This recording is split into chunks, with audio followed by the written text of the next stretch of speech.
Magandang buhay! Sa video na ito ay papakita ko sa inyo ang pag-activate ng Maya Card.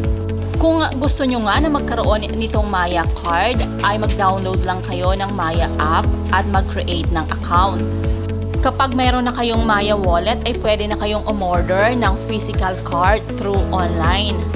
200 pesos nga itong physical card plus 50 pesos na delivery fee.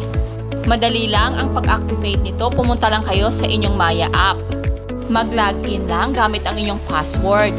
Sa dashboard ng inyong Maya wallet ay hanapin lang ang cards at i-click ito.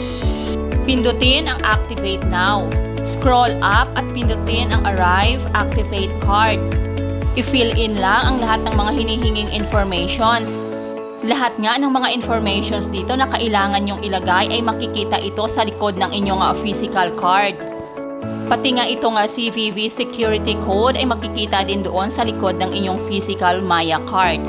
Kapag tama nga ang detalye na inyong inilagay ay pindutin lang ang next at magsiset na kayo ng inyong 6-digit card PIN.